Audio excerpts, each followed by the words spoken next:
Assalamualaikum warahmatullahi wabarakatuh, Sobat BPTD. Selamat datang di program Ngetrip, ngobrol edukasi seputar transportasi. Jangan kemana-mana, saya akan bincang yang tentu saja ini menarik bagi Anda dan eksklusif.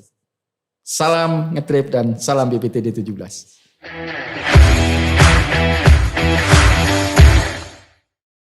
Assalamualaikum warahmatullahi wabarakatuh. Sobat BPTD di mana saja Anda berada, berjumpa dengan saya Sugito dari lantai 2 gedung BPTD di kawasan Balikpapan Utara.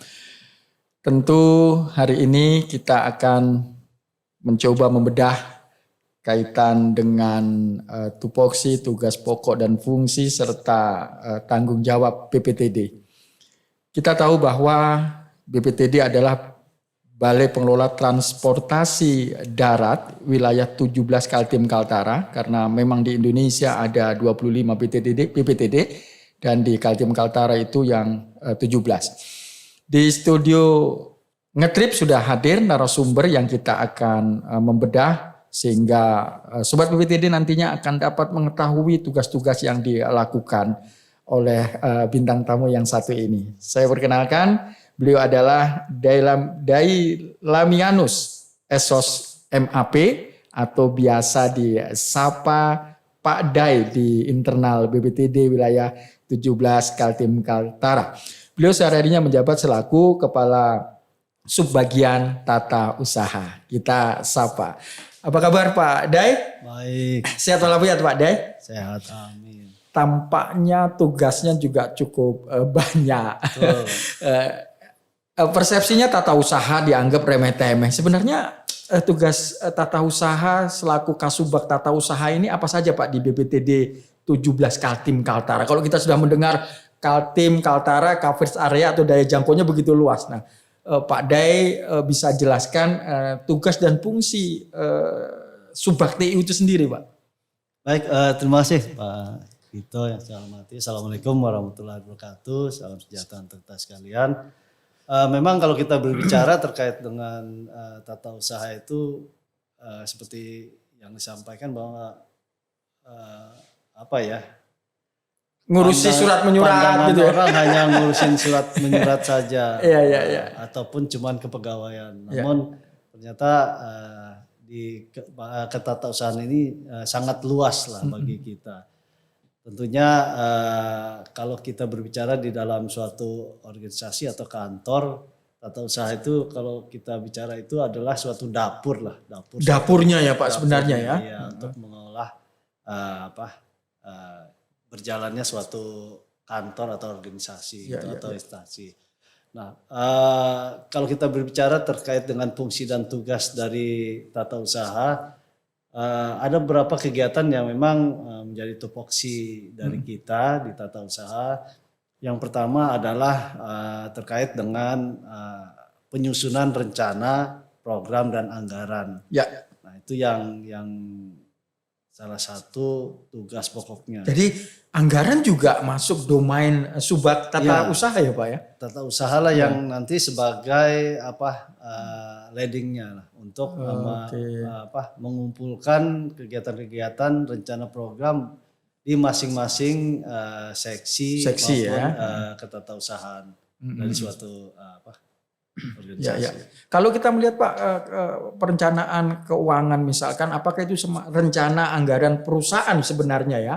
Tapi di dalamnya juga harus ngurusin barang milik negara, aset dan lain sebagainya. Ini luas juga ya Pak? Ya, karena memang salah satu tadi kan terkait dengan rencana program dan anggaran. Ya. Lalu kemudian nanti kita masuk lagi terkait dengan urusan ketatausahaan. Ya. Nah kalau ketatausahaan tadi masuk kalau kita berbicara terkait dengan surat menyurat. Surat menyurat itu sebenarnya.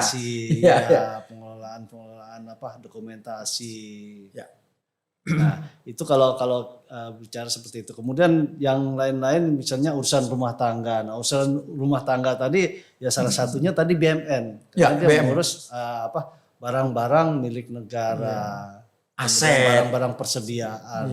Nah itu semua yang menjadi menjadi salah satu yang dilakukan oleh Subag bagian tata usaha. Ya. Lalu kemudian juga yang umum ini adalah kalau kita lihat Tata Usaha itu mengurusi kepegawaian. Kepegawaian.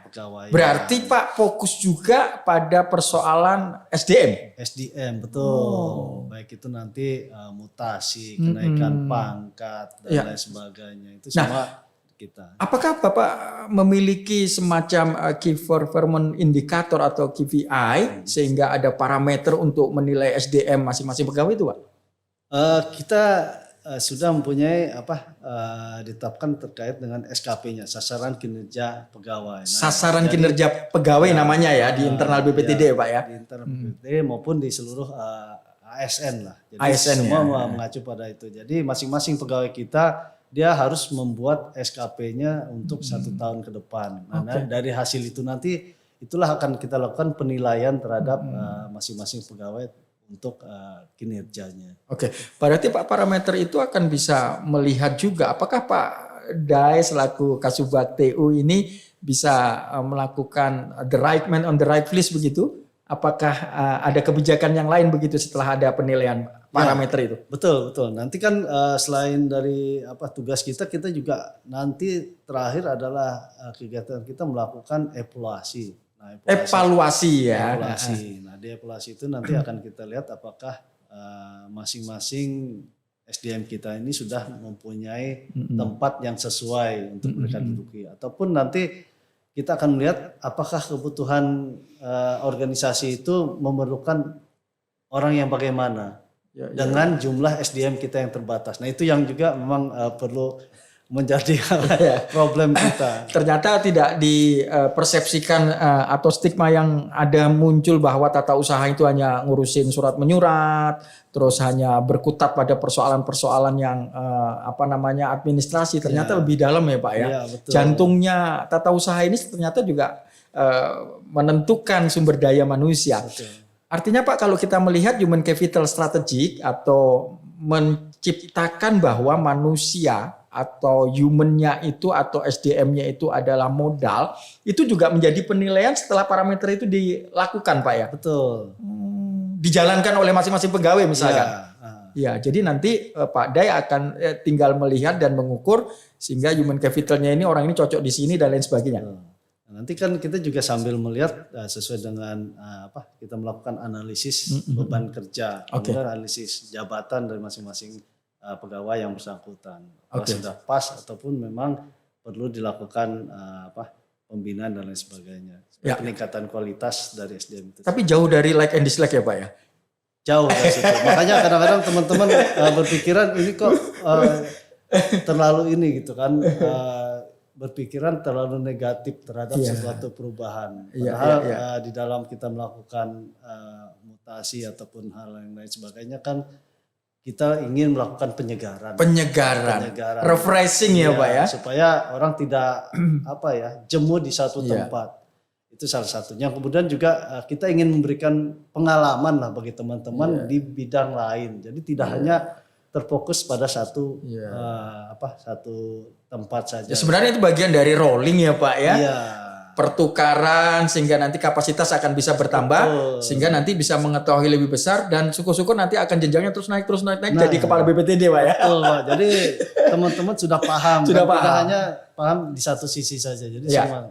Jadi secara garis besarnya sudah paham. Itu luar biasa Sobat BPTD. SDM ya luar biasa ini. Nah ternyata juga Bapak harus mengurusi kehumasan. Yang berikut lagi advokasi hukum atau perlindungan hukum.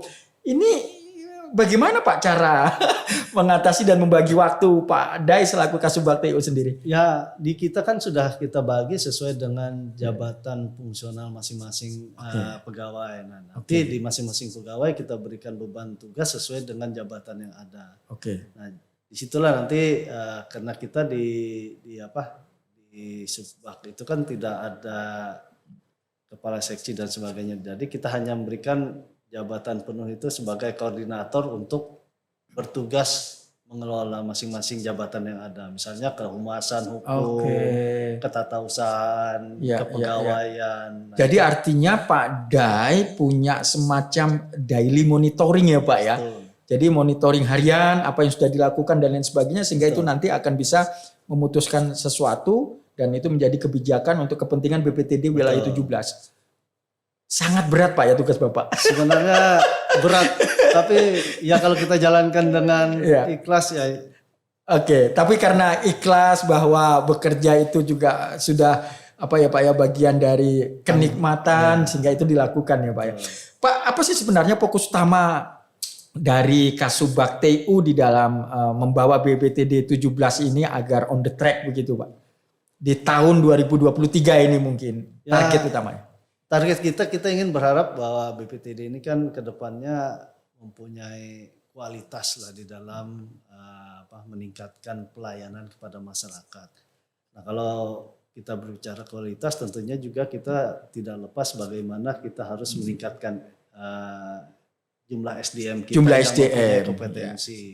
Kemudian juga terkait dengan bagaimana pengawasan internal kita terhadap pelaksana kinerja kita. Iya. Juga terkait dengan pelaporan keuangan kita. Nah ini juga yang setiap hari, setiap bulan yang kita lakukan membuat pengawasan, buat analisa, evaluasi terhadap kinerja masing-masing. Pak, pengawasan evaluasi itu apakah semacam semacam apakah juga Pak Kasubag TU Pak D juga ini melakukan semacam in-house training sehingga kawan-kawan di level bawah itu bisa menjalankan tugas sesuai dengan regulasi yang ada? Kita sebenarnya memang karena anggaran terbatas, kita juga masih berharap memang diklat-diklat yang disampaikan oleh pusat ya, masing-masing daerah sehingga kita bisa mengirimkan teman-teman kita untuk bisa meningkatkan kompetensinya masing-masing. Itu yang memang sangat kita perlukan sehingga kualitas dari SDM kita bisa meningkat. Ya, jadi artinya upgrade kapasitas itu juga melalui diklat Pak ya, melalui diklat karena memang di situ kompetensi akan bisa lebih naik sehingga nanti menyelesaikan persoalan-persoalan itu akan lebih mudah ya Pak ya. Ya Pak, kalau kita melihat bahwa SDM ini menjadi tolok ukur di Kasubag TU, apakah memang tadi Pak salah satunya adalah ada persepsi yang masih muncul di pegawai. Kalau dia rolling, padahal rolling itu bagian dari penyegaran. Apa sebenarnya langkah Bapak untuk bisa meyakinkan pegawai itu? Yang pertama sebenarnya kembali ke masing-masing. Artinya kembali ke masing-masing apapun yang akan kita lakukan kalau orang sudah berpikiran bahwa rolling itu saya punya kesalahan, nah ini yang repot Bang. Sebenarnya itu promosi ya Pak ya, dianggapnya demosi misalkan karena persepsi pribadi sebenarnya ya. Karena kan ketika kita melakukan rotasi itu kan itu adalah suatu kepercayaan Pak. Artinya kepercayaan bahwa kita menempatkan orang itu memang sesuai dengan kebutuhan organisasi. Kebutuhan organisasi. Betul. Itu jadi ya. Kata kuncinya di kebutuhan organisasi. Dengan tanda kutip ini bahwa jumlah SDM kita yang terbatas, kita mencoba untuk memaksimalkan, efisienkan SDM kita supaya organisasi ini tetap bisa berjalan dengan baik. Ya artinya Pak ya, dicoba menjadi seseorang yang punya multi talent ya. Betul Pak. Nah ini supaya setiap orang bisa mengembangkan kompetensinya masing-masing Pak. Kalau dari saya sini, bagaimana saya bisa belajar di tempat kerja saya yang baru. Nah itu yang memang kita berharap setiap pegawai itu tidak hanya terpaku pada satu tempat dan dia mempunyai inovasi dimanapun dia. Jadi sebenarnya langkah Pak D itu kalau melakukan rotasi atau rolling kepegawaian itu sebenarnya targetnya adalah agar mengupgrade kapasitas seseorang itu bisa, ya bahasa saya itu mungkin single crew ya Pak ya. Satu orang tapi bisa menangani yang luar biasa karena SDM terbatas kan begitu ya Pak ya. Ya Pak, imbauan dan motivasi kepada para pegawai Pak agar track Bapak yang tadi mengatakan bahwa beban tugasnya memang besar tetapi pelayanan harus maksimal. Apalagi Balai Pengelola Transportasi Darat Wilayah 17 ini Kaltim Kaltara. Apa Pak yang bisa Bapak berikan untuk para pegawai agar ini menjadi motivasi dan spirit pegawai untuk bisa bekerja lebih keras? Ya tentunya dengan misi dari Bapak Presiden dan juga sesuai dengan kehendak dari reformasi birokrasi. Salah satunya kita punya moto kan berakhlak, artinya berorientasi terhadap pelayanan, kemudian akuntabel. Ya. Lalu kompeten, artinya ini kompeten dia harus punya kapasitas yang maksimal ya. Melakukan tugas. Kemudian harmonis di dalam melaksanakan tugas juga. Ya, bisa super tim lah Pak ya, tidak iri. Lalu loyal, loyal ini kan bukan tanda kutip loyal yang salah gitu kan. Nah, itu loyal itu ya betul-betul terhadap tugas yang sudah. Jadi loyalis dalam tugas sebenarnya. Bukan loyalis dengan Pak Ade saja gitu ya. Loyal terhadap perintah tugas yang diberikan. Penjabarannya luas itu Pak ya loyalis. Kemudian adaptif. Nah, tadi adaptif kita harus bisa beradaptasi terhadap dimanapun kita ditempatkan. Sehingga keinginan Pak Day yang menjadi Kasubag TU kalau merolling itu sebenarnya ada sisi adaptasinya Pak ya. Betul. Adaptif itu tadi ya. Kemudian juga dia bisa berkolaborasi dengan stakeholder setempat di mana tempat dia bekerja. Jadi tidak hanya dengan teman saja tapi dengan lingkungan, baik itu misalnya kalau di pelabuhan penyeberangan kan dengan operator kapal, dengan pihak keamanan dan lain sebagainya. Jadi membangun relationship ya Pak ya. Di betul. situ kolaborasinya kita jaga. Nah, kemudian juga pesan-pesan kita kepada teman-teman ya, mari teman-teman bisa meningkatkan kemampuan lah. Kemampuan dimanapun kita duduk, artinya jangan sampai karena kita hanya bekerja di satu tempat, misalnya di pelabuhan penyeberangan, kita hanya melihat pelabuhan penyeberangan, tapi kita cobalah lingkup luas terkait dengan fungsi tugas dari BPTD itu apa. Pak De, saya boleh singkat, upgrade kapasitas itu boleh berpikir out of the box Pak, inovasinya? Boleh. Oke, selama itu regulatif ya Pak ya? Iya. Selama regulatif, memenuhi ketentuan regulasi itu bisa? Ya. Dan itu memang kita harapkan kepada pegawai kita supaya dengan hal seperti itu kita bisa cepat, bisa lebih meningkat dalam hal kapasitas pelayanan kita. Oke, karena memang pelayanan ini akan mengacu kepada kepastian ya Pak ya. Pasti syaratnya, pasti biayanya, pasti waktunya kan gitu. Dan ini kita dituntut itu menjadi penting bagi BPTD. Baik Pak De, terima kasih singkat tapi padat. Dan selamat bertugas. Tampaknya saya hari ini juga belajar banyak dari Pak De. Ternyata beban tugas Pak De luar biasa. Kaltim Kaltara harus mengurusi SDM, harus mengurusi barang milik negara, aset, humas, advokasi hukum dan lain sebagainya. Mudah-mudahan Pak De sehat dan terus akan membangun secara sinergi dan kolaborasi membawa BPTD 17 menjadi lebih baik ke depan. Amin. Terima kasih Pak. Ya Sobat BPTD, demikian tadi bincang saya dengan Bapak Dailamianus Esos MAP dan beliau sehari-harinya selaku Kepala Subbagian Tata Usaha. Ternyata kata kuncinya adalah bahwa diperlukan semangat, diperlukan inovasi untuk menjadi pegawai di BPTD 17 karena sasarannya adalah proses peningkatan pelayanan. Dan tentu saja tugas Pak De begitu banyak, super tim harus terbangun dan sinergi kolaborasi di antara para pegawai juga harus bisa dilakukan sehingga output yang dicapai bisa lebih maksimal. Saya Sugito, terima kasih Sobat BPTD, kita akan berjumpa lagi dan membahas tema-tema yang lebih menarik kaitan dengan BPTD 17 Kaltim Kaltara. Akhirul kalam, Assalamualaikum warahmatullahi wabarakatuh. Salam BPTD 17.